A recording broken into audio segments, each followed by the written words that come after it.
Okay, so the purpose of today is we are going to go over just some skills and strategies and habits that are going to enable us to be good global history students.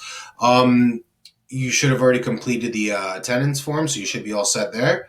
And we are going to begin. So basically, what we're going to do is I'm going to go through in great detail a note taking system that I have used in the past and that a lot of my students have used in the past. Now, it should be noted that I'm not here to, change any system that you guys might have that works for you. If you're using a note-taking system that does work for you, I'm not particularly interested in, tearing that apart and replacing it with something that you're not used to. So basically, the point is that if you see strategies and things here that maybe you can use, adopt some or all of them. Okay. If you have things you feel like you currently use that are more effective, I would encourage you to do that. Or maybe you can kind of, steal some things but leave other things from this system. So that's going to be totally up to you. So this is basically going to go over a note taking system, like I said. So, first thing I wanted to show you guys, and I just shared this with you, is this sheet here. This is kind of what we will be referencing, and I shared this with you because I want you to be able to see it anytime you want and see what an example of good organized notes are. And we're going to go over kind of how to build this effectively and why things are set up the way they are, and we will go from there.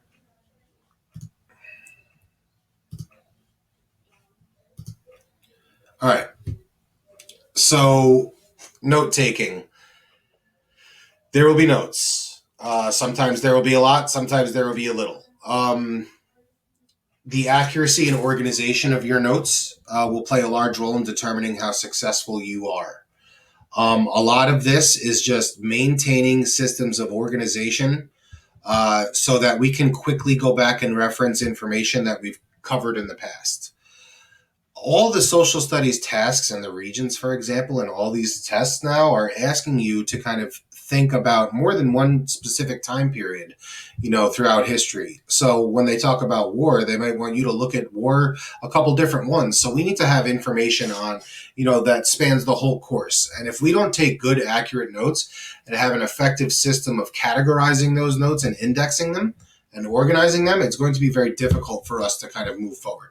So it's important to note that the quality of your notes has a direct relationship to the success you will have in the course. That's first of all.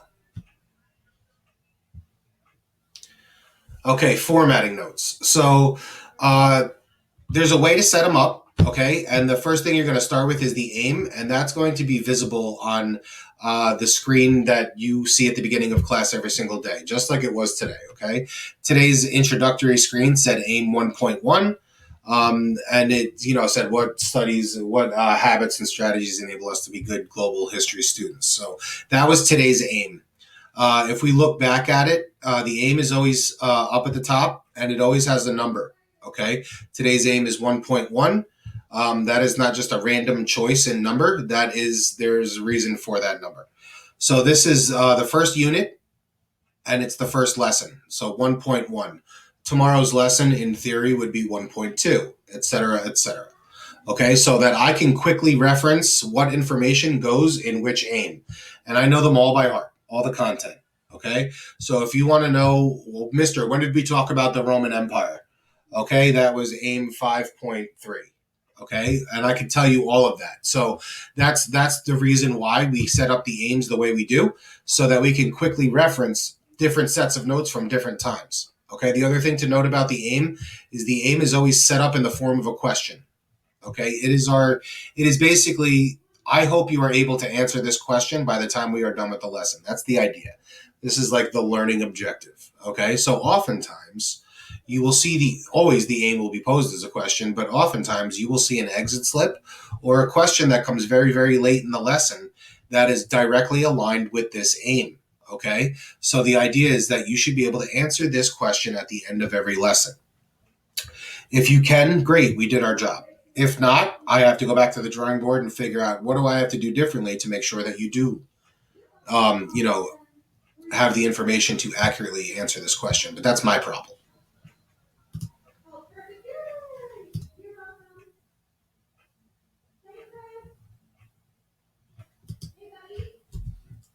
Okay, so the aim should be copied in, large, bold, big letters and numbers so that it stands out.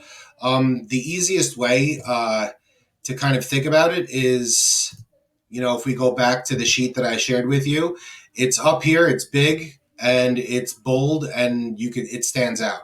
This is so that when I'm flipping through a notebook that has pages and pages and pages of notes in it, my eyes are drawn to the aim really quick so I can figure out, is this what I'm looking for or not? Okay, especially when we have a number there, 1.1, you'll just be flipping through there and you'll be able to pick your notes out real quick. So that's essentially what we're going for there. Subtopics. So if the aim is the title of the lesson, the subtopic is kind of the title of each slide. Okay, so in this particular instance, the slide that we're looking at, the subtopic in our notebook, when we take notes on this slide, the subtopic for this slide should be subtopics, because that's what it says in the top of the slide. That's kind of the title of the slide. So in my system, the subtopic would go below your aim and right up against the left-hand margin, just like the aim.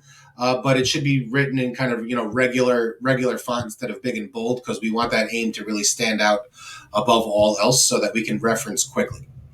When I do the subtopics, I start with a dash next to the left margin below the aim. So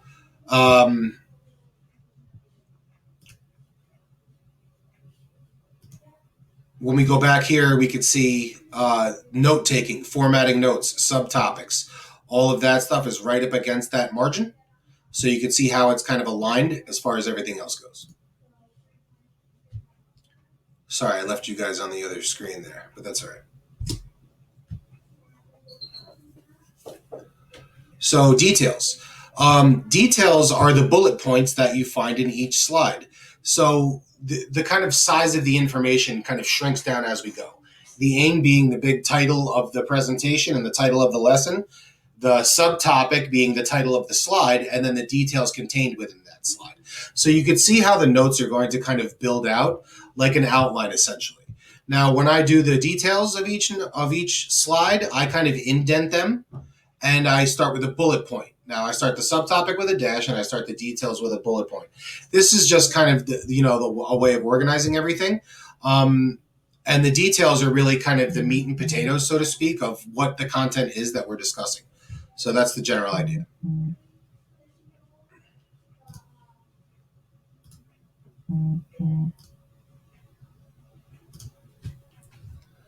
Okay, so strategies.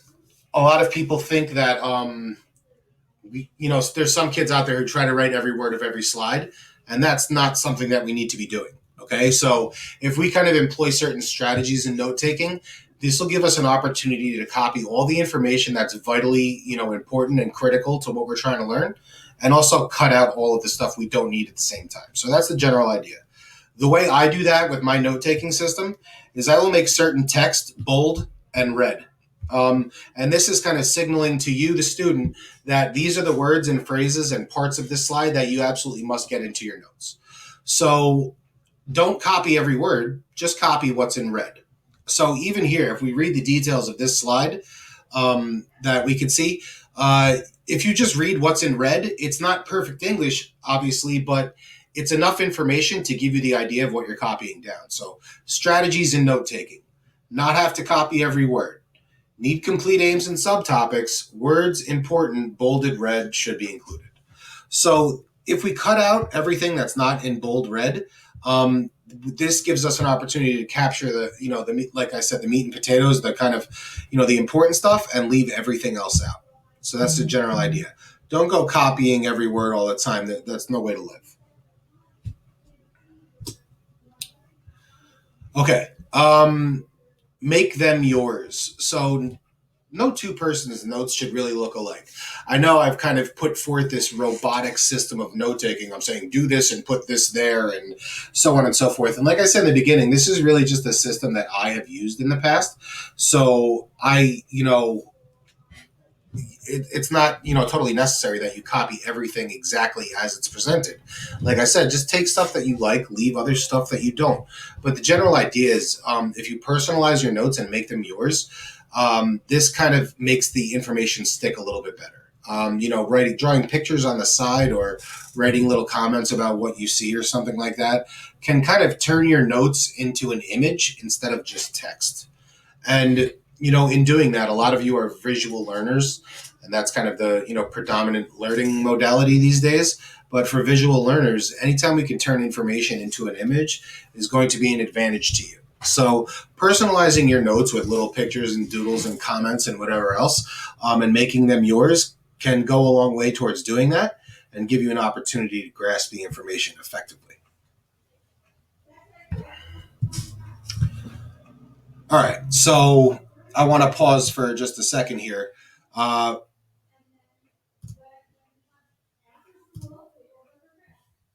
if we go back and look at this sheet that I shared with you is set up exactly as I've just described in the presentation. So you can see the aim is up against the left-hand margin. It's bigger than the rest. It's bold. It stands out. My subtopics are up against the left-hand margin. They start with a dash, and that's the title of the slide. Beneath them are the details with bullet points indented. So basically, the idea is that I'm providing this to you so that you have this to reference anytime you feel like you're getting off track, or you might need some pointers with what is the best way to kind of take notes and kind of be effective. So I shared this with you. This is something that you should keep, and you can go back and reference it kind of anytime you like.